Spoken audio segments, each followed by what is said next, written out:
Okay, well, it's 2 minutes after, so we have a good many coming on. So we'll clear up those numbers with you, Cheryl, later. But want to introduce Cheryl Lucas today. She is from our EAP, our Lytle group, who is our EAP provider. And she's done some programs for us in the past and does a great job. And we asked her to come on today. So I'm going to just turn everything right over to you. Thank you, Pam. Good afternoon, everyone. Today we're talking about how to integrate resiliency in your daily routine, how to strengthen it. We're going to be looking at, let me just move everyone's pictures, utilizing mindfulness in daily life, how to strengthen resiliency, and then how to actually implement it in our lives. Now, it is virtually impossible for any of us to eliminate stress out of our lives. And trust me, I wish I could. I wish I could help you do that. And I've had many people ask me, can you teach me how to eliminate? Not really, but what I can do is reinforce how we can manage stress and take charge of it and replenish ourselves despite. Now, as primitive beings back in the day, our brains were developed to the point of our brains like consistency, routine, predictability. And if there was any change at all going on, and you can imagine back in the day before modern times, there was a lot of changing going on, and that would be biologically perceived as a threat. We weren't sure we could actually work with it. We always felt on edge and hypervigilant. Now, obviously, our species has developed, and in modern times, circumstances are not the same as they were, where everything in a given day does not necessarily mean life or death, but our minds and our bodies still respond in certain ways to our perception of the stressor. It could be good things. It could be blessings. It could be joyous occasions. It could be unforeseen circumstances. However, with each of those categories comes stressful times, even in the good times, um, weddings, births, etc., new opportunities within a job or moving or something, great opportunities, but stress can be attached to it. Now, if we think about what we've been through over the past few years, it is a lot. And especially in your industry, you had to pretty much make very quick decisions, significant changes. Your industry was directly impacted when the height of COVID was going on. Economically, things are changing for us. The way we live, the way we work, the way we socialize, not to mention unforeseen circumstances and just the general change of that life can bring. But when we talk about major impacts, we respond in certain ways. Now, some people will say, Cheryl, I am feeling powerless and helpless and feeling stuck and overwhelmed. And I'm having to make decisions a lot quicker than I normally would. I've had to transition, and that's out of my comfort zone. That's out of my wheelhouse of adaptability. But if you notice, what really makes us resilient as human beings, and especially those in supervisory roles, is the fact that we figure a way to get through it. We may not have a frame of reference right up front. And as humans, we always want to be prepared. We want a map and we want a guarantee. And that's just not what life is. It's natural to want those things. As humans, we always would like that kind of reassurance, right? But what I'm talking about today is how to more constructively work through a challenge, work through stressful times, work through unforeseen circumstances that you don't have any frame of reference for, sometimes not sure where to begin. We can feel helpless and powerless. And it's very difficult when our workspace or our personal lives, something that we're very accustomed to being consistent and predictable, is changed without our consent, without our knowledge, without our input. And it's very much like reality as we know it has been redefined. And that's difficult for us to handle. It's survivable and overcomable, but it's still challenging, right? And then unforeseen circumstances and traumatic events. And each of us may have a different event, a different mindset of what that might look like, but it's our own property and our own emotions and our own experience, right? Of how we got through that. Now, sometimes we can have both external stressors and then we can have internal stressors. And the internal stressors are very much our perception of ourselves and our world. So if somebody tells themselves, you're a loser, you're a failure, you're not in life where you want to be, you need to do better, you're not doing well enough, those negative types of messages, that can really put pressure, undue pressure on an individual, can't it? Because there's enough of the world stressing them out, let alone their own internal mindset stressing them out. When we talk about being majorly impacted, we can feel a lot of different things, and that can be overwhelmed, helpless, powerless. But one emotion I want to point out is grieving. Grieving is natural when we talk about challenge, stress, or change. Again, remember, our brains like constant, our brains like routine, familiar, predictable. And what I'm saying is, yes, we do like those things, but we need to learn one simple fact: get comfortable with the uncomfortable. I'll let that sink in a minute. Get comfortable with the uncomfortable. Now, I used to react as if that was nails on a chalkboard, but today it makes perfect sense to me.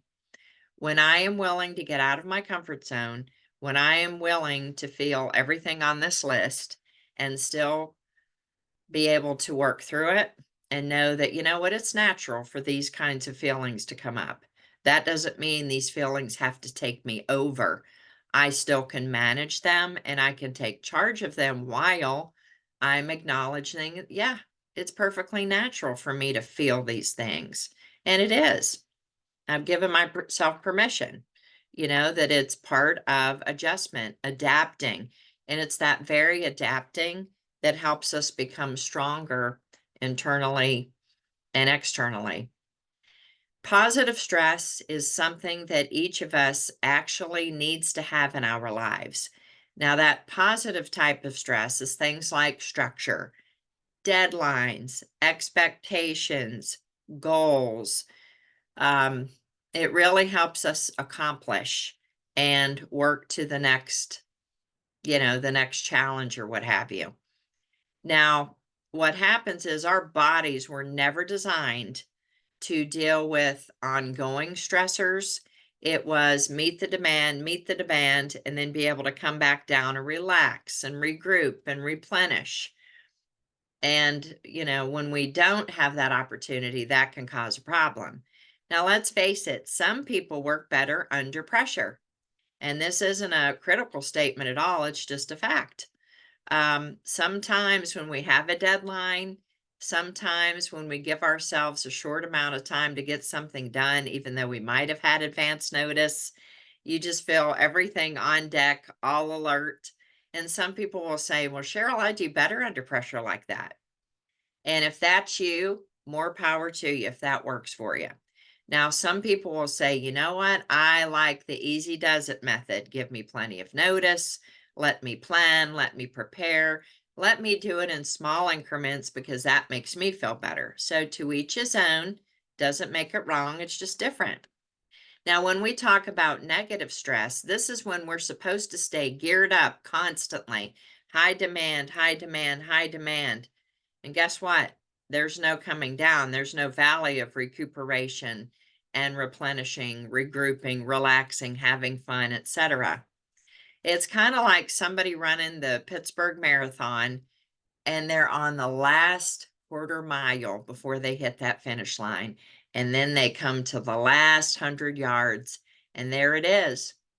And then the race official says to them, oh, I'm sorry, you're the exception. You need to get going. You have another marathon to run. Now, many of us feel like that sometimes when our professional lives collide with our personal lives, and we have things going on everywhere. It seems like 24/7. And I think probably more than one person out there can relate to that because we have seasons, and some seasons are extremely hectic. So, again, when you have hectic in professional and hectic in personal life, there's not a whole lot of downtime to be had. And when we don't have true relaxation for our bodies and minds between challenges or crises, then it can cause distress. And distress can really have a negative impact on emotional and physical well being. And it's actually associated with a variety of illnesses. Now, some people might complain of um, headaches or heart palpitations or stomach aches or ulcers or high blood pressure. Now, these are just a few of the things that can happen when we're not replenishing. But this is what I want to segue into mindfulness. We're not able to prevent what happens in our lives, but there are a few things that we can take charge of and manage. We can implement a thing called mindfulness. And mindfulness is very simply being fully present in the moment, aware of where you are and what you're doing. Now, how many times might you come in the house after a day of work and you're already jumping into um, whether it's got to pick up the kids or take somebody somewhere to a practice or a game or an activity, or maybe you're caretaking elderly parents or whatever errands you had to do while you're on the phone, while you're cooking dinner, while you're letting the dog out, that sort of thing. Now, you may just become alert in about an hour or two later saying, I have no idea where I'm putting my keys. Now, your brain saw exactly where you put those keys, but you were multitasking mentally and were doing all those other tasks while you may have had the keys in your hand or the location in which you put them. That's an example of not being specifically present in the moment. And I bet that's probably happened to someone out there. Now, it's interesting because mindfulness is really responsible for is really responsible for helping us be healthier overall. Now, it's not some abstract, weird concept to say mindfulness. Mindfulness just says, you know what, mentally, I'm going to step back a minute. I might take a breath. I might focus. Okay, I know my mind is 10 steps ahead when I walked in the house, but I'm just going to halt for just a few seconds. The keys are going in a whatever place that is. Let's say they're going in a bowl on the counter or something, and I'm being mindful, bowl on the counter, and then I'm jumping into the other 10 activities. Well-being can include not ruminating on the past. Now, very often we have things that go on in our past. It could be traumatic events, it could be unresolved issues, it could be impactful situations. And our minds love to recall and replay that like a movie clip quite often. And there is a way that we can embrace, okay, that is there. I'm not ignoring it, but I'm going to need to put that on a shelf right now so that I can attend to some other things. Now, on the other side of this, we can ruminate about the future, can't we? We can be very worried, concerned, preoccupied about our futures. And very often we forget that yesterday's history, tomorrow's a mystery, today's the present, and that's why I call it a gift, you know? So when we just take a moment to say, okay, I'm not ignoring that I need to plan for the future. And I'm not ignoring that I have to deal with my past, but I'm not going to pollute the present that I'm in right now. And, and whatever this day is going to bring or this week or what have you. Ways to practice mindfulness, really paying attention to what's going on. Now, we don't have a lot of time as human beings, usually in our schedule, to be taking time to do this. So It's not about time, a quantity of time, it's more about quality of time. Now you could say to yourself, even before you start a day or your shift, it could be, you know what, I want to pay attention to my surroundings. I want to be in the moment. I want to experience what I need to while I'm being aware of things I need to take care of. So it might be intermediate goals, like immediate rather, that I need to deal with. It could be intermediate goals that, yeah, I need to attend to them at some point today, but I need to hit my priorities first. And then it could be longer term. All right, longer term, I'm aware of. They're not an immediate need right now, so they're going to go on the shelf while I'm dealing with immediate and intermediate. It's really living in the moment and bringing attention to everything you do. You're doing that mindfully. My mind is there. I'm not just going through the motions. Now, how many of you have been driving down the road? It's the same road you drive probably twice a day. And have you ever gotten home and you don't really remember much of your drive? You were thinking about your day, you were talking on the phone, you were listening to music. Okay, that's an example of where our minds can actually divide. We're looking forward and we're driving, we're holding on to the steering wheel, but by George, we have gotten to our destination and have very little recall of how you got there. That's an example. Accept yourself and treat yourself with respect. We know our strengths. We know our weaknesses. We know our limitations. And that doesn't mean that if we have shortcomings, we can't work on them and improve them, but we're not giving up on ourselves just because we may not be perfect or good at every single thing. We're giving ourselves some break, TLC for ourselves. When things get very hectic, stressful, painful, you might be experiencing negative thoughts, whatever that might be. It's a good thing just to take a breathing break. Because when we start getting stuck in that movie clip in our heads, or we start to really get caught up in the hecticness of a situation or chaos, our breathing gets choppy. The body says, all alert, we're not getting enough air. So then you're going to feel tingles in your fingers, maybe a headache right between your eyes, maybe a sting between your shoulder blades or whatever. Your body's just saying we're not getting enough. So, you hear it in songs and you hear it in different, movie and TV displays, just breathe. Well, that is the truth. When we take a cleansing breath through inhaling through our nose and holding for a few minutes and then releasing, exhaling through our mouth, and we're really focusing on the breathing and our bodies are getting ample air, you will notice that things begin to settle. Sometimes they can actually stabilize, and it sounds very elementary, but it's something you can do something about. Mindfulness improves physical health. It actually has improved blood pressure, treats heart disease, relieves stress, can improve sleep. And when people are very physically absorbing of stress and challenge, and they're not having a lot of time to regroup or relax, they can have GI complaints. And when we really do practice different mindfulness techniques, this aids in relieving those difficulties. Mental health can improve. It starts with our outlook. I don't feel as hopeless or powerless as I felt. Yes, there are some big changes happening, whether that's with your organization, whether that's happening in your personal life. And I'm going to get to some resiliency tips in a minute where we're going to address that. But when we use mindfulness, it is very, very appropriate and helpful in addressing depressive symptoms, anxiety, substance abuse, and even relationship issues.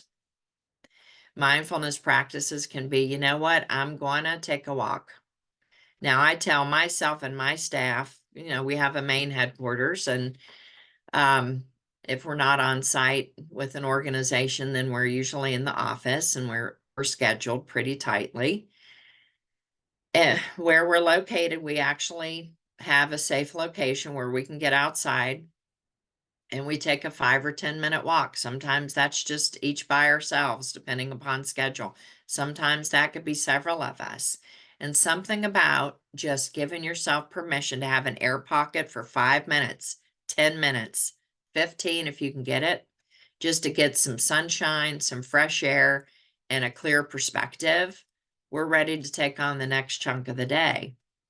It could be mindfulness awareness, and that could be, thank you for today. This is what I want to accomplish for today.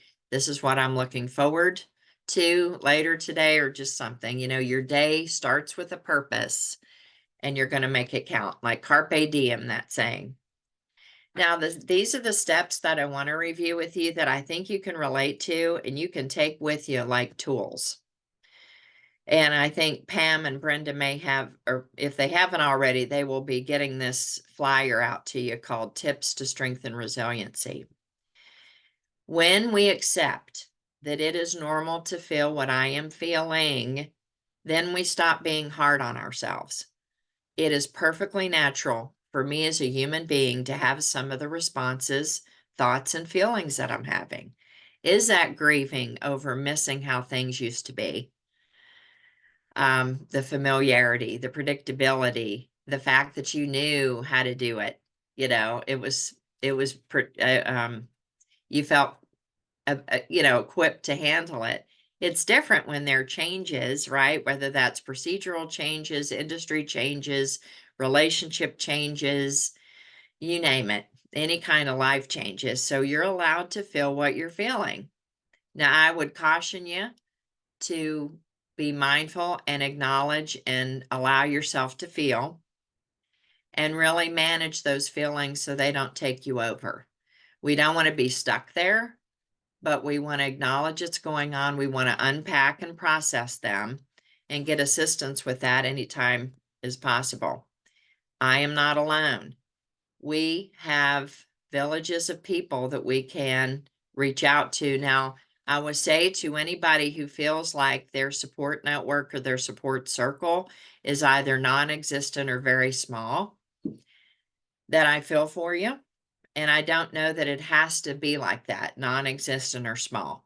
So that might be a mindfulness goal of yours, to really be open to establish new relationships, whether that be with your coworkers, with your team, with outside of work, friends, whether that be, interests that you're interested in that you find meaningful and bring you joy, maybe like-minded people who enjoy those kinds of interests. You can always meet new people, and, it's even reaching out to the Employee Assistance Program if you need support. And I'll be talking about that a little bit. Determine what you can and cannot control is a resiliency technique. When we can identify, you know what, I have very little ability to change this or do something about it, so it's going to go on the shelf. So much time, effort, and energy is spent focusing on things we can't do anything about. And we ruminate and we get upset and our outlook changes and it goes more negative. It's not like we're ignoring it or denying it. It's just, you know what? I'm putting you on the shelf. I'm benching you because I can't do much about that right now. Let me focus on what I can do something about. So when we take steps that we actually can take, it makes us feel helpful. It raises our belief level. And we are more motivated at that point. A key resiliency strengthening technique is recalling it when I made it through difficult times in the past. Everyone has made it through intense circumstances in our past. Everybody has a different perspective, but I want you to think about, how in the world did I make that through? What did I use to do that? Now, at the time, we probably don't even remember how we did it. But when we recall it, next time we have a challenging event, like, how did I make it through that? What wisdom can I use today in my current stressor from back when I was getting through that tough time? So recalling how you made it through difficult times in the past. And when we're in challenging times, it's important to do a daily gratitude list because sometimes we just feel like it's hopeless. Why bother? Um, you know, and all is lost. And that's not necessarily the case. We usually have something we can build on. And just taking time out to confirm the positives that we have in our lives can help improve our perspectives and instill hope. And it allows us to identify what is consistent, present, and dependable in our lives so we can build on that foundation. And then self care is key. Self care, when things get hectic, usually goes to the bottom of the list or falls off the list completely. And then it comes to call later, doesn't it? We get crispy, we feel fried, we feel burned out. Our outlook changes. We might get irritable. We might feel depressed. We might start withdrawing. The point is, no matter how busy things are getting, think about and planning small, little air pockets. Am I eating proper nutrition right now to keep me fueled?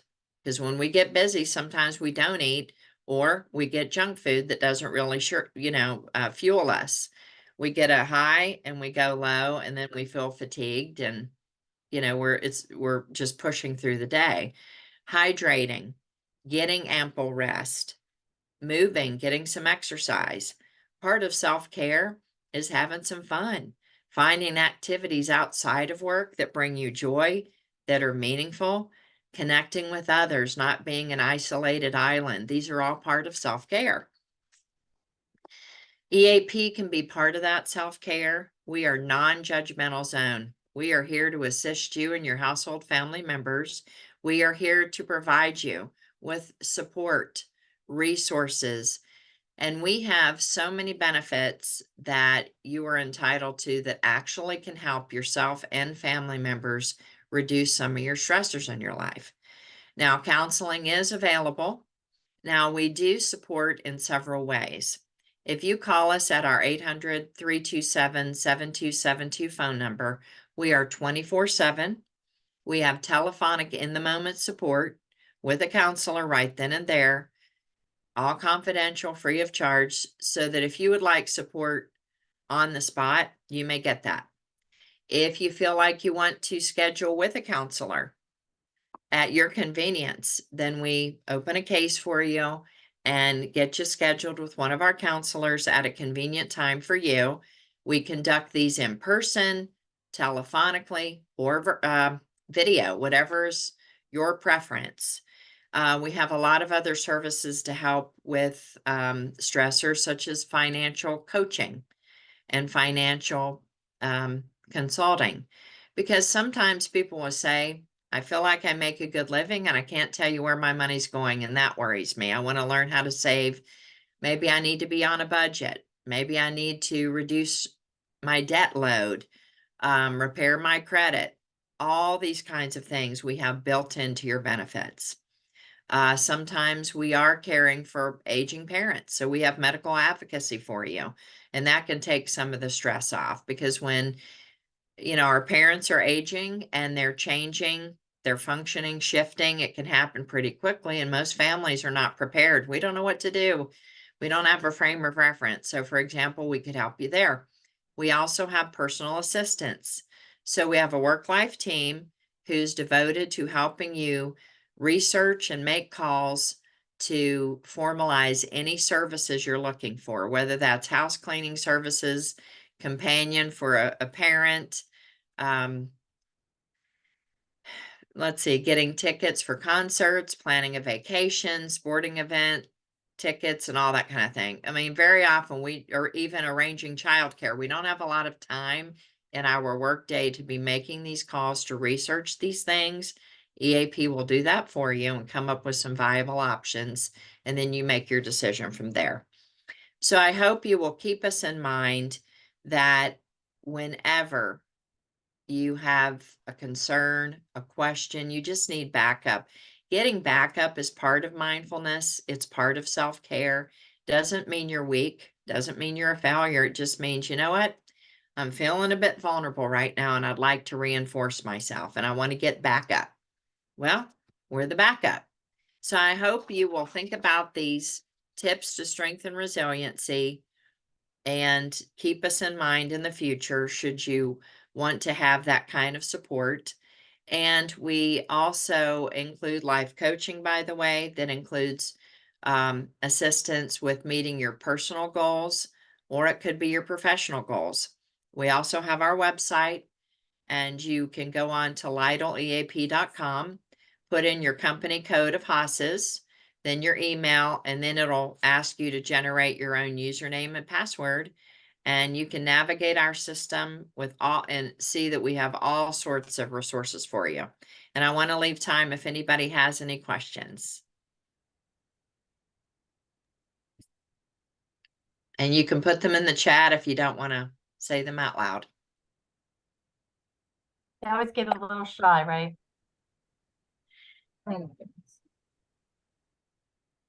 Okay, well, I appreciate you all having me today, and hope you'll keep in mind of just putting some air pockets of mindfulness into your everyday routine. Thank you, Cheryl. Again, great You're so welcome. presentation, and I think it's something that applies to each and every one of us. Mental Health Awareness Month is current, so we want to make sure that we're always thinking of not only others, but of ourselves too, because it's important. So hope you have a great day, and thanks for being with us. Thank you, Cheryl. Bye, everyone. You're quite welcome. Bye. Bye. Bye, everyone. Have a great afternoon. Was